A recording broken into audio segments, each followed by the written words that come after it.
नमस्कार दोस्तों, आयुष क्लासेस में आपका स्वागत है।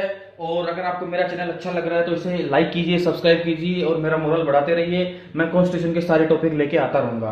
तो मैं ज़्यादा टाइम खराब नहीं करूंगा और आपको बता देता हूं कि हम फंडामेंटल राइट्स पढ़ रहे थे और आर्टिकल 16 पढ़ रहे थे। आर्टिकल 16 बीच में रह गया था, बहुत टाइम लगेगा इसमें। इसमें 3-4 क्लासें करनी पड़ेगी हमें, क्योंकि आर्टिकल 16 की जो धारा 4 है यही बहुत इंपॉर्टेंट है, जो मैंने बोर्ड पे लिखी हुई आपको दिखाई दे रही होगी।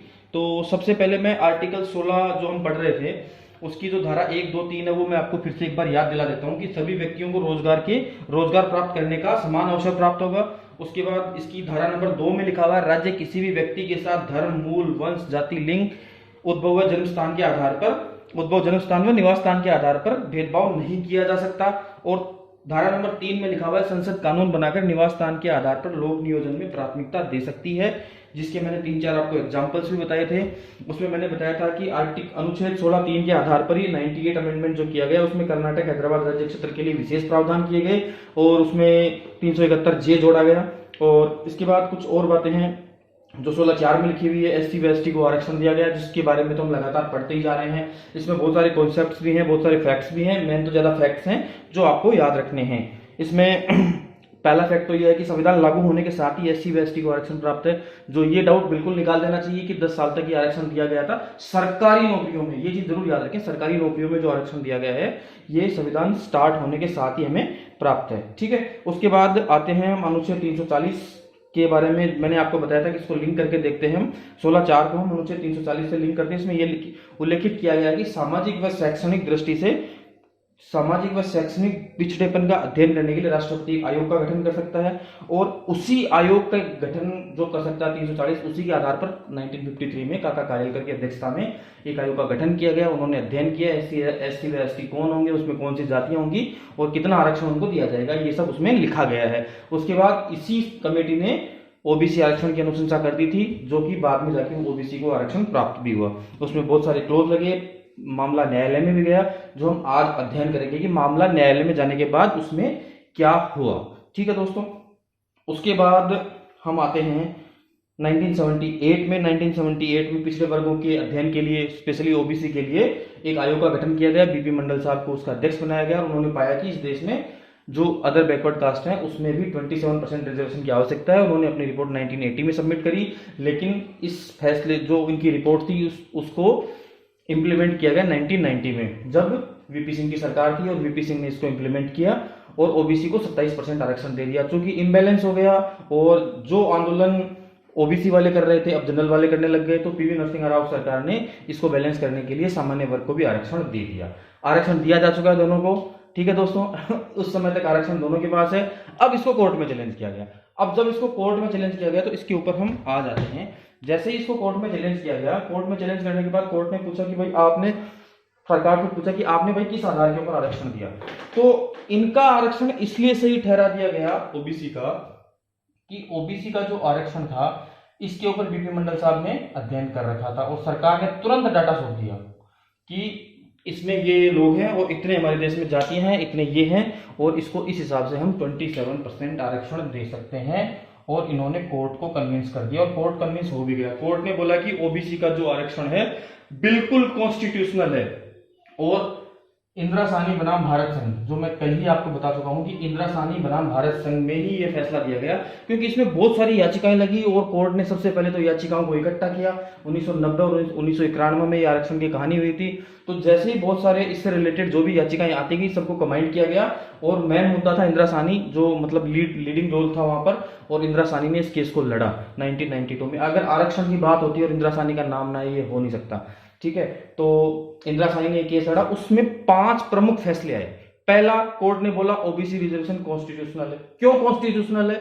इसलिए कॉन्स्टिट्यूशनल है क्योंकि बीपी मंडल आयोग की जो अध्यक्षता में जो आयोग गठित किया गया था उसमें सब कुछ इसका पोस्टमार्टम कर दिया गया और बाकायदा सरकार ने न्यायालय के सामने अपना पक्ष रखा कि ऐसे ऐसे हमने इनको 27% आरक्षण दिया। अब सरकार बोले कि आओ जनरल के ऊपर, तो इन्होंने बोला कि जनरल भी गरीब है उसको भी दे सकते हैं और उन्होंने इसका आधार बता दिया कौन सा?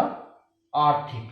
हम दोस्तों आज की बात नहीं कर रहे हैं, ये कहानी चल रही है 1992 की और 1992 में कहीं भी आर्थिक शब्द का उल्लेख नहीं था, आर्थिक पिछड़ेपन का उल्लेख नहीं था, बस यही रिजर्वेशन जनरल का अटक गया।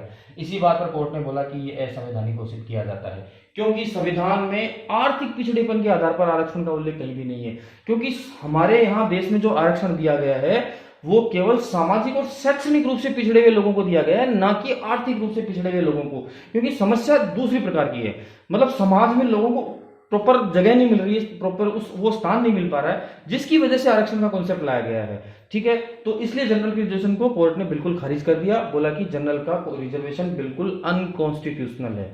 उसके बाद आते हैं पदोन्नति में आरक्षण पर। अब पदोन्नति में आरक्षण का मुद्दा बिल्कुल अलग है। सरकार ने क्लियर कट बोल दिया कि प्रमोशन में रिजर्वेशन नहीं मिलेगा, लेकिन अब इसको हम आगे जोड़ के देखेंगे कि इसके बाद सरकार ने क्या किया, क्योंकि इसके ऊपर भी आंदोलन हुए कि भाई साहब आपने हमें एलडीसी बना तो दिया, लेकिन हम तो एलडीसी दे जाएंगे। रीजन बिहाइंड, क्योंकि अगर आपने कम मार्क्स में अगर उसको बना दिया तो वो उस पोस्ट तक तो जा ही नहीं पा रहा है। तो उन्होंने इसको भी काफी डिफेंड किया और बोला कि नहीं नहीं, प्रमोशन में भी रिजर्वेशन होना चाहिए, क्योंकि प्रमोशन में जो हायर पोस्ट थे उसके ऊपर मतलब एससी व एसटी के लोग नहीं पहुंच पा रहे थे, तो बोला सॉरी ओबीसी के लोग नहीं पहुंच पा रहे थे, तो उन्होंने बोला कि नहीं, वो पदोन्नति में भी आरक्षण नहीं होना चाहिए, स्पेशली ओबीसी के लिए। लेकिन बाद में सरकार ने क्या किया, इनको पदोन्नति में भी आरक्षण दे दिया। कौन से अमेंडमेंट के द्वारा? 77 अमेंडमेंट के द्वारा। 77 अमेंडमेंट कब किया गया था? 1995 में। अब देखो, मैं दोस्तों इसलिए बता रहा हूं कि आर्टिकल 16 की जो धारा नंबर 4 है, ये हमारी दूसरी क्लास चल रही है किसी एक आर्टिकल की सब धारा के ऊपर, जो कि बहुत इंपॉर्टेंट है। इसकी सब धारा भी बताई जाएगी कि इसमें कौन कौन से अनुच्छेद हमने जोड़े और क्यों जोड़े, वो भी मैं रीजन बताता हूं। उसके बाद आते हैं मुद्दा, आरक्षण की सीमा 50% से अधिक नहीं होगी, और अगर अधिक होती है तो केवल विषम परिस्थितियों में, और बाकायदा इसको जस्टिफाई करना पड़ेगा सरकार को कि आप किस परिस्थिति में 50% से ऊपर आरक्षण लेके आ रहे हैं, जिसको मैं आज के मुद्दे से ही बताऊंगा कि आज वर्तमान में भी जब जनरल को आर्थिक रूप से पिछड़े हुए लोगों को जब आरक्षण दिया गया तो इसमें ये क्लोज भी काफी टकराया था, और आज भी ये मुद्दा कोर्ट में लंबित है। ठीक है, उसके बाद में क्रीमी लेयर के लिए इन्होंने एक सीमा निर्धारित कर दी कि अगर कोई व्यक्ति इतने इतने रुपए तक कमा रहा है, उस समय लिमिट्स कुछ और थी, लेकिन आज की डेट में जो लिमिट है वो है 8 लाख रुपए। अगर कोई व्यक्ति सालाना 8 लाख रुपए कमाता है तो वो क्रीमी लेयर में आता है, उसके बच्चों को आरक्षण नहीं मिलेगा। ठीक है, तो एक क्रीमी लेयर का कॉन्सेप्ट हो गया। अब इंदिरा साहनी बनाम भारत संघ में 5 प्रमुख फैसले याद करने वाली बात है। ओबीसी रिजर्वेशन कॉन्स्टिट्यूशनल घोषित किया गया, जनरल का रिजर्वेशन अनकॉन्स्टिट्यूशनल घोषित किया गया, ओबीसी को कितना रिजर्वेशन दिया गया? 27% रिजर्वेशन दिया गया। उसके बाद हम आते हैं पदोन्नति में आरक्षण, यानी प्रमोशन में रिजर्वेशन नहीं होगा। उसके बाद आरक्षण की सीमा है 50% से अधिक नहीं होगी, बढ़ाई जा सकती है लेकिन केवल विषम परिस्थितियों में। उसके बाद क्रीमी लेयर आरक्षण के दायरे से बाहर होगा, जो कि लिमिट आज की डेट में 8 लाख रुपए है। अब आते हैं हम 50% वाली बात पर। देखो, इसको हमने 77 अमेंडमेंट से जोड़ दिया कि एससी व एसटी को 77 अमेंडमेंट के द्वारा 1995 में आरक्षण दे दिया गया। आर्टिकल 16 की धारा नंबर आर्टिकल 16(4) में एक नया अनुच्छेद जोड़ दिया गया, उसमें नया अनुच्छेद जोड़ा गया, अनुच्छेद 16(4)(a). ठीक है दोस्तों, इसमें अनुसूचित जाति व जनजाति के लिए किया गया, ना कि ओबीसी के लिए किया गया, लेकिन ये बाद में सबके लिए लागू हो गया। ठीक है, तो समझ में आ गया। आर्टिकल 16(4)(a) एक नया आर्टिकल जोड़ा गया, किसमें? पदोन्नति में आरक्षण के लिए। ठीक है, तो जब भी पदोन्नति में आरक्षण की बात होगी, सबसे पहला काम होगा आप इंदिरा साहनी बनाम भारत संघ केस को लेके आएंगे। उसके बाद आप क्या करेंगे? 77 अमेंडमेंट को लेके आएंगे। उसमें 1995 में एससी व एसटी को प्रमोशन में भी आरक्षण दे दिया गया और आर्टिकल जोड़ा गया इंडिपेंडेंट 16(4)(a). ठीक है, अब आते हैं आरक्षण की सीमा 50% से ऊपर नहीं होगी। अब ये भी मुद्दा बड़ा गंभीर हो गया, ये 50% से अधिक नहीं होगी।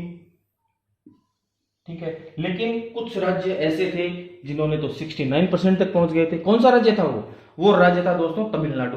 तमिलनाडु ऑलरेडी 69% पे पहुंच गया था और इस कानून को 9वीं अनुसूची में डलवा दिया गया, जिसमें मैं आपको पहले भी बता चुका हूं कि जिसके अंदर 284 कानून आते हैं। और केशवानंद मामले में ये मामला सुनाया गया था, इसमें फैसला भी सुनाया गया, जिसमें ये बताया गया था कि जो मामले 284 कानून इसमें आ चुके हैं उनके ऊपर न्यायालय सुनवाई नहीं कर सकता है। और न्यायालय ने भी उस समय भी यही कहा कि तमिलनाडु पहले चूंकि आरक्षण दे चुका है तो तमिलनाडु इस दायरे से बाहर रहेगा। तमिलनाडु में 69% रिजर्वेशन जो दिया गया है उसको 9वीं अनुसूची में डाल दिया गया है, उन 284 कानून में है, इसलिए हम इसमें कुछ नहीं कर सकते हैं। दे दिया तो दे दिया, दैट्स इट। ठीक है, तो 76 अमेंडमेंट बिल्कुल क्लियर हो गया।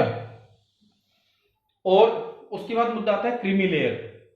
क्रीमी लेयर मैंने आपको बता दिया कि ये 8 लाख से आज की वर्तमान में 8 लाख रुपए जिसकी इनकम है वो इसके दायरे से बाहर रहेगा। इंदिरा साहनी आई थिंक बिल्कुल क्लियर है। इसमें आपको 2 अमेंडमेंट याद रखने हैं, 76 और 77। अब चूंकि बहुत सारी चीजें टकराने लग गई एक दूसरे से, क्योंकि जैसे ये तो बिल्कुल क्लियर है, ये केवल तमिलनाडु का मामला था। अब इसमें क्या हुआ 77 अमेंडमेंट में कि प्रमोशन में आरक्षण दिया गया, एक धारा जोड़ दी गई। अब मुद्दा आ गया वरिष्ठता का, कौन सीनियर होगा और कौन जूनियर होगा। स्पेशली ये समस्या आई जो ये आईएएस आईपीएस जो कैडर हैं, जो भारतीय जो पुलिस सेवा है, भारतीय जो प्रशासनिक सेवा है, इसके अधिकारियों में सबसे ज्यादा प्रॉब्लम आई। और ये प्रॉब्लम वहां से शुरू होकर अंत तक चली गई, मतलब काफी जगह ये प्रॉब्लम घूमी, स्पेशली सरकारी दफ्तरों में, कि ये वरिष्ठता कैसे निर्धारित होगी, कौन सीनियर होगा कौन जूनियर होगा। इसमें बहुत सारी समस्याएं आने लगी। तो कोर्ट ने बिल्कुल लिखित में बताया कि कौन सीनियर होगा और कौन जूनियर होगा। अब मैं डिटेल में नहीं जाऊंगा कि आईएएस की कैडर में कैसे सीनियरिटी डिसाइड करेगी, ये बहुत ही कॉम्प्लिकेटेड है कि किस सन तक ये सीनियर रहा और किस फैसले के बाद कौन सीनियर हो गया।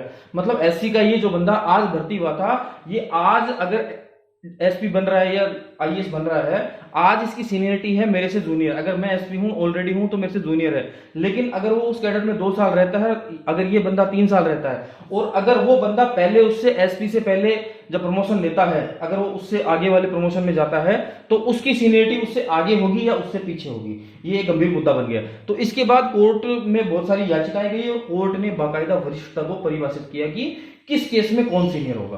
तो 2015 तक सीनियरिटी अलग थी, 2017 के बाद अलग हो गई, 2010 के बाद अलग थी, 2015 के बाद अलग होगी। काफी गंभीर मुद्दा था। तो ये हमें याद रखना है, आर्टिकल 16 की धारा नंबर 4 से ही रिलेटेड है। ये 85th अमेंडमेंट इसको हम बोलते हैं, 85वां संविधान संशोधन। अब मैंने ये 3 तो ये बता दिए। अब चौथा मैं 81 बाद में बता रहा हूं कि आरक्षण की जो लिमिट है वो 50% से क्रॉस कर सकते हैं। किस केस में? बैकलॉग भर्ती के समय। अगर मतलब जैसे पुरानी भर्तियां फिल नहीं हुई, उस समय क्या स्थितियां थी क्या नहीं थी, और उस क्षेत्र के कितने लोग वहां से आते हैं, और उस स्थिति में आप उस आरक्षण की सीमा को 50% से क्रॉस करके मतलब ज्यादा भी कर सकते हैं। ये आपके पास 81 जो 81वां संविधान संशोधन 2000 में किया गया, उसमें ये विशेष सुविधा दी गई। उसके बाद आते हैं हम आर्टिकल 335 में। थोड़ा सा मैं इसको ठीक कर देता हूं।